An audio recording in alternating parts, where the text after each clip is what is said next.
আসসালামু আলাইকুম প্রিয় শিক্ষার্থীবৃন্দ, ভূগোল অনলাইন ক্লাসে তোমাদেরকে স্বাগতম। গত ক্লাসে আমরা কৃষির ভৌগোলিক নিয়ামকগুলো পড়েছিলাম। আজকে আমরা পড়ব কি চালের ভৌগোলিক নিয়ামক, ধানের ভৌগোলিক নিয়ামক, উৎপাদন, বন্টন এবং অর্থনৈতিক গুরুত্ব। তো আমি আগেই টেবিলটা দিয়ে রেখেছি, তবে আগে আমরা ধান চাষের ভৌগোলিক নিয়ামক পড়ব, তারপরে উৎপাদন, বন্টন এবং অর্থনৈতিক গুরুত্ব আলোচনা করব। গত ক্লাসে কিন্তু আমরা বলেছি কি যে কোনো ফসল উৎপাদনের নিয়ামক তিনটা, একটা প্রাকৃতিক, একটা অর্থনৈতিক এবং একটা সাংস্কৃতিক। এই প্রাকৃতিককে আমরা 4 ভাগে ভাগ করেছি, অর্থনৈতিককে 4 ভাগে এবং সাংস্কৃতিককেও 4 ভাগে ভাগ করেছি, তাই না? তারপরে সেগুলোর আলোচনা করেছি। তো আজকে আমরা কি করব, ধানের ভৌগোলিক নিয়ামক প্রথমেই পড়ব। তো ধানের ভৌগোলিক নিয়মের প্রথমেই যে পয়েন্টটা আছে সেটা কি প্রাকৃতিক। প্রাকৃতিকের মধ্যে কি ভূপ্রকৃতি। তাহলে ভূপ্রকৃতি আমরা বলবো কি ধান চাষের জন্য সমতল ভূমি, সবচাইতে সমতল এবং নিম্ন ভূমি, যেখানটা একটু পানি থাকবে, যেহেতু ধান চাষের জন্য প্রচুর পরিমাণ পানির দরকার পড়ে, সেজন্য সমতল এবং নিম্ন ভূমিতে ধান চাষ তুলনামূলকভাবে ভালো হয়। কিন্তু বন্ধুর এলাকাতে ধান চাষ বা পাহাড়ি অঞ্চলে ধান চাষ তেমন ভালো হয় না। যদিও জুম চাষের মাধ্যমে কিছু কিছু ধান উৎপাদন হয়, তারপরেও ভূপ্রকৃতি যদি আমরা বলি তাহলে সমতল ভূমি এবং কিছুটা নিম্ন ভূমিতে ধান চাষ সবচেয়ে ভালো হয়। তাহলে আমরা প্রাকৃতিকের প্রথম অংশ ভূপ্রকৃতিতে কিন্তু পেয়ে গেলাম, তাই না? এরপরে আমরা আসবো জলবায়ুতে। ধান চাষের জন্য জলবায়ুর মধ্যে দুটো অংশ কিন্তু আছে, একটা হচ্ছে তাপমাত্রা আর একটা হচ্ছে বৃষ্টিপাত। তো ধান চাষের জন্য কত তাপমাত্রার দরকার? ধান চাষ হচ্ছে কি গ্রীষ্মমন্ডলীয় ফসল, মানে গ্রীষ্মমন্ডলে এই ফসলটা বেশি জন্মায়, অর্থাৎ যেখানটায় উষ্ণতা বেশি সেই অঞ্চলগুলোতে ধান ভালো চাষ হয়। তো ধান চাষের জন্য সাধারণত 17 ডিগ্রি থেকে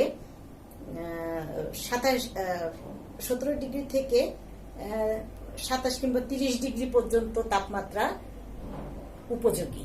এই তাপমাত্রার মধ্যে ধান চাষ খুব ভালো হয়। অনেক বইতে হয়তো 17 না থেকে 22 থেকে 27 থাকতে পারে, অথবা 22 থেকে 30 থাকতে পারে। তো যেটাই থাকুক না কেন, মোটামুটি এই ধরনের বৃষ্টিপাতের মধ্যে তাপমাত্রা হচ্ছে সবচাইতে অ্যাপ্রোপ্রিয়েট। আর বৃষ্টিপাত কত? ধান চাষের জন্য সাধারণত 100 থেকে 250 সেন্টিমিটার বৃষ্টিপাতের প্রয়োজন হয়ে পড়ে। আচ্ছা, আর একটা জিনিস একটু বলে নিই, আমরা অনেক সময় কি করি, সিলি মিস্টেক করি। সেটা হচ্ছে যখন তাপমাত্রা লিখি তখন ডিগ্রি সেন্টিগ্রেড না দিয়ে আমরা সেখানে সেন্টিমিটার দিয়ে দিই, সিএম লিখে দিই। এটা কিন্তু অনেক বড় ভুল। এটা আমরা কখনোই করব না। যখন তাপমাত্রা লিখব তখন অবশ্যই ডিগ্রি দিয়ে তারপরে সেন্টিমিটার আমরা লিখব। আর যখন বৃষ্টিপাত লিখবো তখন সিএম লিখবো বা সেমি লিখবো ফোঁটা দিয়ে, ঠিক আছে? এই ভুলটা আমরা করব না। তাহলে আমরা কি জানলাম যে ধান চাষের জন্য আমার তাপমাত্রা কত, বৃষ্টিপাত কত। এরপরে প্রাকৃতিক নিয়ামকের 3 নম্বর পয়েন্টে আমরা কি বলেছিলাম হচ্ছে মৃত্তিকা। ধান চাষের জন্য কোন ধরনের মৃত্তিকা দরকার? আমরা জানি কি নদীর অববাহিকায় যেখানটায় পলিমাটি আছে, তাই না? ওই পলিমাটি অঞ্চলে ধান চাষ খুব ভালো হয়। তো তাহলে কি পলিযুক্ত এঁটেল দোআঁশ মাটিতে ধান চাষ সবচাইতে ভালো হয়, অর্থাৎ নদীর অববাহিকায়, নদীর পার্শ্ববর্তী অঞ্চলগুলোতে ধান চাষ সবচাইতে ভালো হয়। আর কি শেষেরটা বলেছিলাম নদ নদীর অবস্থান। যেহেতু ধান চাষের জন্য প্রচুর পরিমাণে বৃষ্টিপাতের পানির প্রয়োজন, তো সেই কারণে সেচেরও প্রয়োজন হয়। এই জন্য নদ নদীর পার্শ্ববর্তী অঞ্চলগুলোতে যদি ধান চাষ করা হয় তাহলে ধানের উৎপাদনটা বেশি হয়, কারণ সহজেই আমরা সেচ দিতে পারি। আর একটা কি করতে পারি, নদী বাহিত যে পলিগুলো সঞ্চিত হয়, তাহলে নদ নদী পার্শ্ববর্তী অঞ্চলগুলোতে হলে সেই উর্বর মৃত্তিকাও আমরা পেতে পারি। এই জন্য নদ নদীর অবস্থান যদি কোনো এলাকায় থাকে তাহলে তার পার্শ্ববর্তী এলাকায় ধান চাষ ভালো হয়। তাহলে আমরা প্রাকৃতিক নিয়ামক পেয়ে গেলাম। এরপরে আসবো আমরা অর্থনৈতিক আর সাংস্কৃতিক। এই দুই নিয়ামক কিন্তু সব ফসল উৎপাদনের ক্ষেত্রে এক, কারণ মূলধন লাগবেই, শ্রমিক লাগবেই, পরিবহন লাগবেই, যোগাযোগ লাগবেই। আর এইদিকে হচ্ছে জনসংখ্যা, প্রযুক্তি, অর্থাৎ সাংস্কৃতিক যে নিয়ামক, তার জন্য কি কি পয়েন্ট আছে আমাদের? জনসংখ্যা, তথ্য, কি বিজ্ঞান ও প্রযুক্তি, দৃষ্টিভঙ্গি, তাই না, আর সরকারি নীতি, এইগুলো কিন্তু আমাদের সব ফসলের জন্য এক। শুধুমাত্র তফাৎ কিসে? প্রাকৃতিক নিয়ামকের ক্ষেত্রে। প্রাকৃতিক নিয়ামকের কি ভূপ্রকৃতিও কিন্তু এক। সব ধরনের ফসলই মোটামুটি সমতল ভূমিতে ভালো হয়। শুধুমাত্র রাবার, চা এইগুলো ঢালু জমিতে হয়, যেন ভালো হয়, যেন এই গোড়ায় পানি জমে না থাকে। সেই কারণে এই শুধু চা রাবার ছাড়া বাকি সবই কিন্তু তোমার সমতল ভূমিতে ভালো ফসল হয়। তাহলে শুধুমাত্র ডিফারেন্স কোথায় থাকে? ডিফারেন্স থাকে জলবায়ুর ক্ষেত্রে আর মৃত্তিকার ক্ষেত্রে।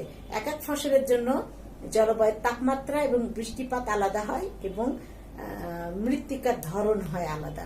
এছাড়া বাকি পয়েন্টগুলো কিন্তু সব ফসলের জন্যই এক। সে ধানের জন্য যা, গমের জন্য যা, গমের জন্য তাই, আখের জন্য তাই এবং চায়ের জন্য একই। শুধুমাত্র পার্থক্য কোথায় হবে? জলবায়ুতে, মৃত্তিকাতে। আর চায়ের জন্য একটু পার্থক্য হবে ভূপ্রকৃতিতে। বাকি কিন্তু সব এক। ঠিক আছে? তো এরপরে আসবো আমরা কি? অর্থনৈতিক নিয়ামকের জন্য।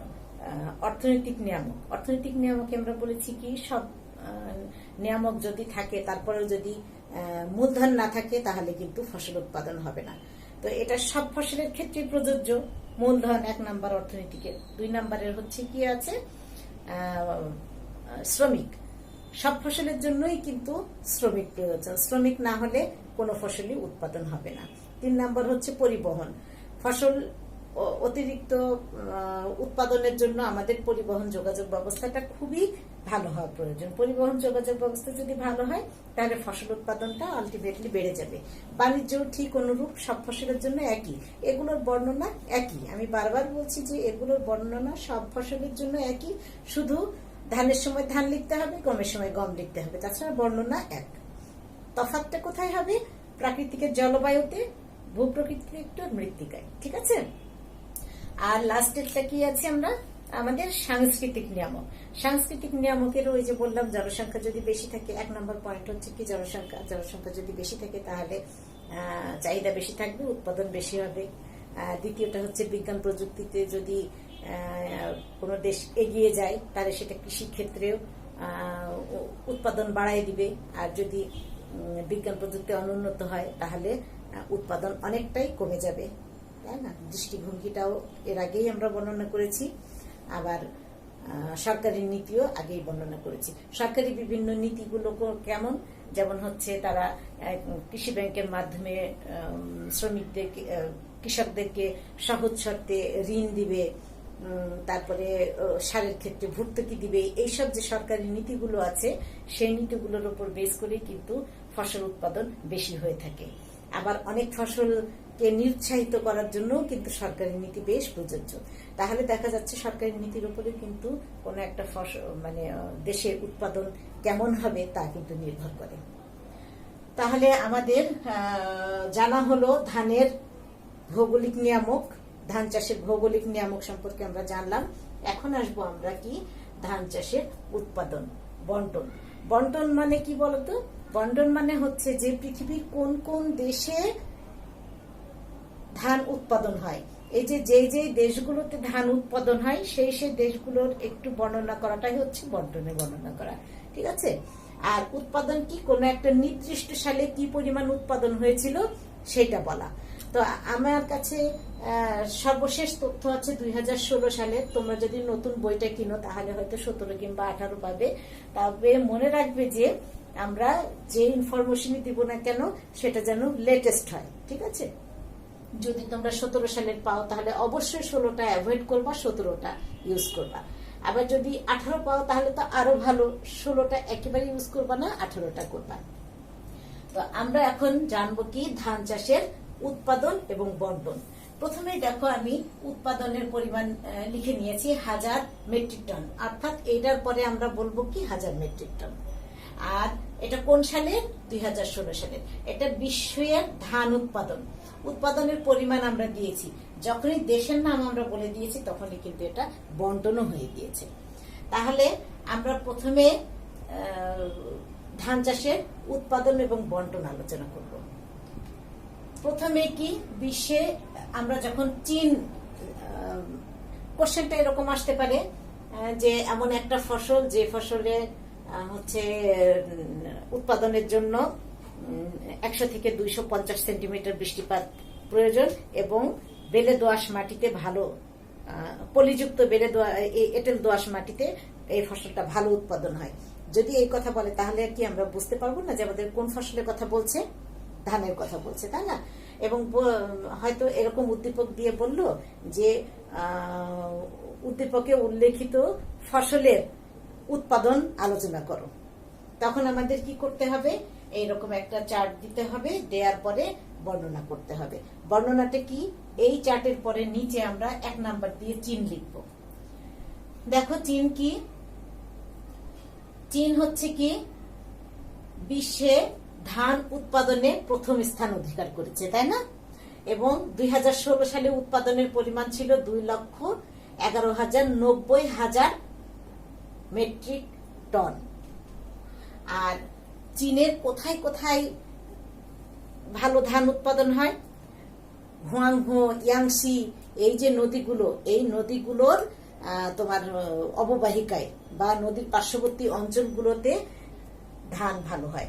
আর চীনের হুনান নামে একটা জায়গা আছে, সিচুয়ান নামে একটা প্রদেশ আছে, এই হুনান প্রদেশের সবচেয়ে ধান বেশি উৎপাদন হয় বলে এটাকে ধানের আধারও বলে।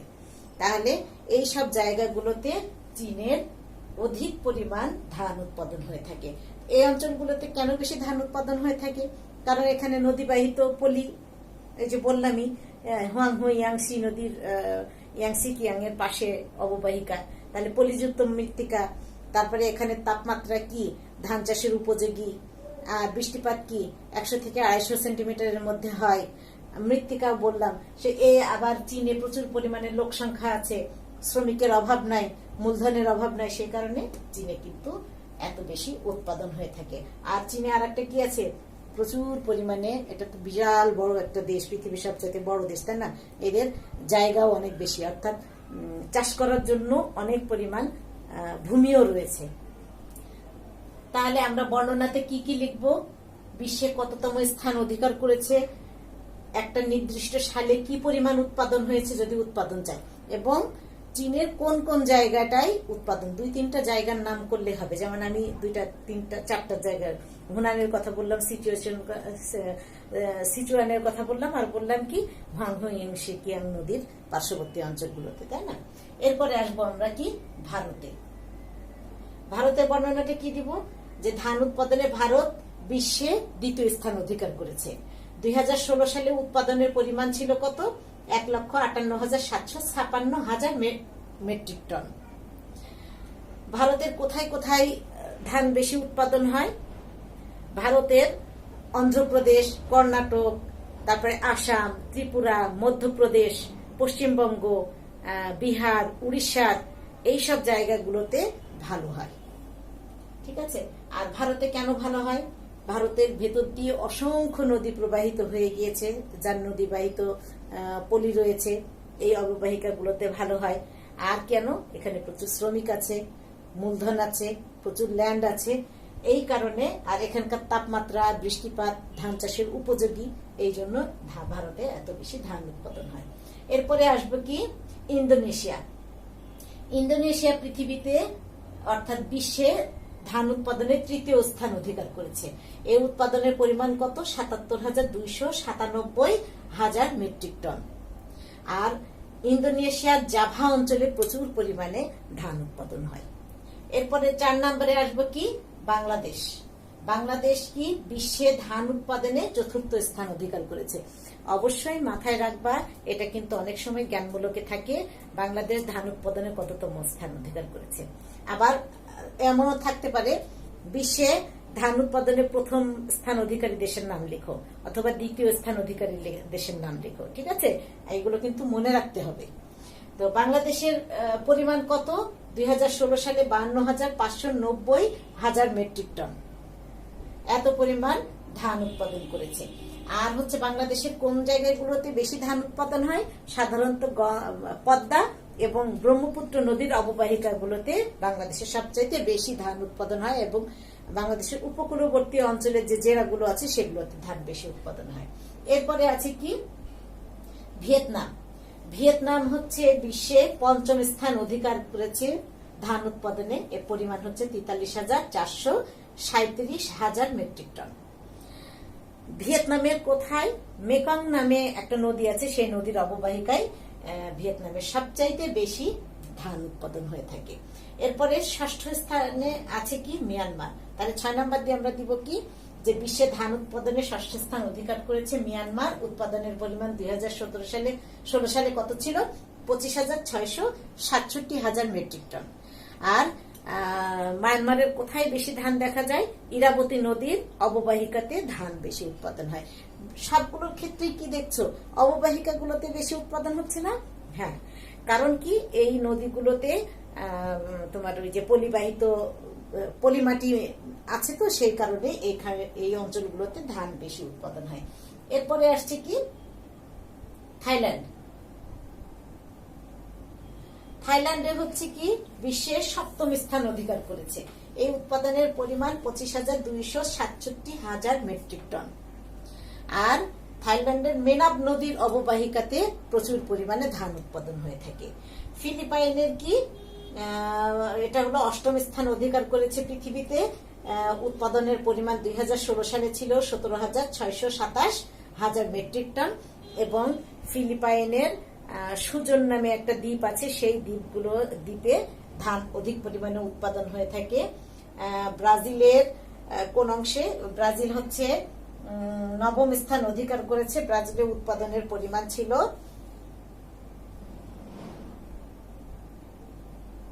১০,৬২২ মেট্রিক টন। আর ব্রাজিলের কি আমাজন নদীর অববাহিকায় ধান উৎপাদন হয়েছে। আর কলম্বিয়া হচ্ছে বিশ্বের ১০ম স্থান অধিকার করেছে। এর উৎপাদনের পরিমাণ হচ্ছে ৯,৮২৭ মেট্রিক টন।